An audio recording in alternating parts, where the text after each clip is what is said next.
Welcome back to Long Haul Healing, a safe place for COVID sufferers, survivors, and long haulers. My name is Nikki, and in today's video, I'll be going over 5 major don'ts of long COVID.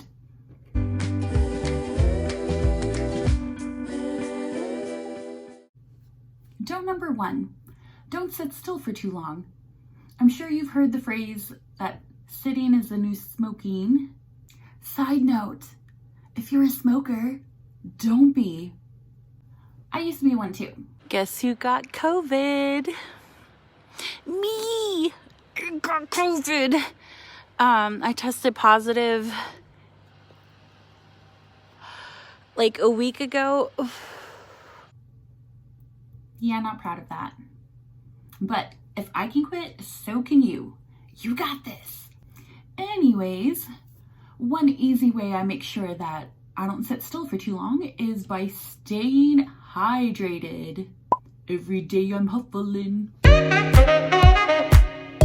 By hydrating more often, you have to pee more often, which means getting up and moving. Another easy way of making sure you get up is by utilizing technology. This bad boy tells me to stand up if I've been sitting for the first 50 minutes of the hour. Quite useful. And if you don't have a smartwatch, you can always set a timer on your phone. Just use what you got.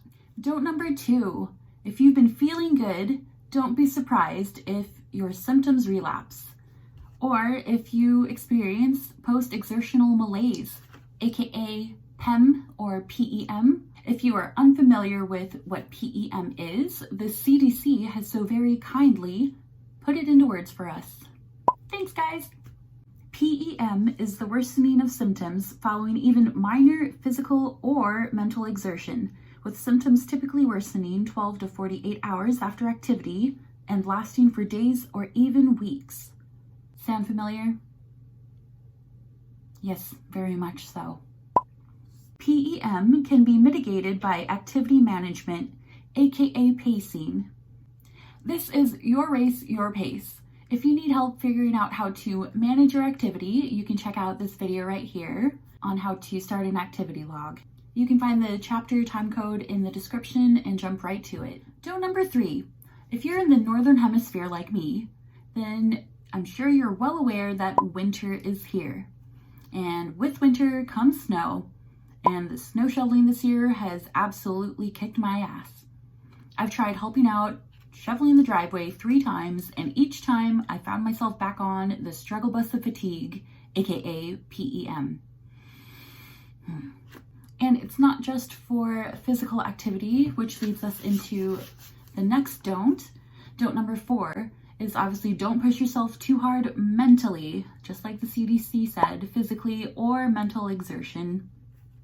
A month ago, I signed up for a week-long class, 2-hour webinars each afternoon and evening, and I thought oh, it's only 2 hours long. I can push through this, even though I knew I didn't have the energy to, which also led me straight back to that struggle bus of PEM, and it wiped me out for another week. It just don't do it to yourself.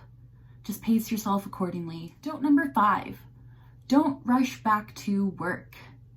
There's about 85% of us who aren't at work, which means about 15% of us who, I don't know how you're doing it, but I guess bills have to be paid, so more power to you. But if you're in the 85% like I am, where I know I can't go back to work, actually I tried 3 times.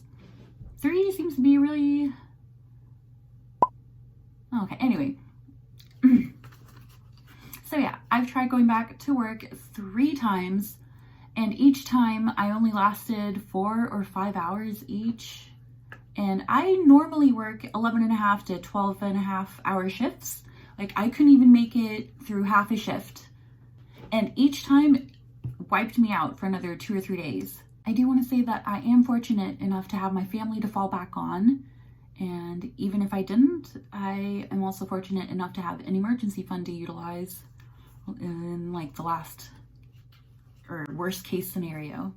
All right, y'all, Make good choices and remember to hydrate.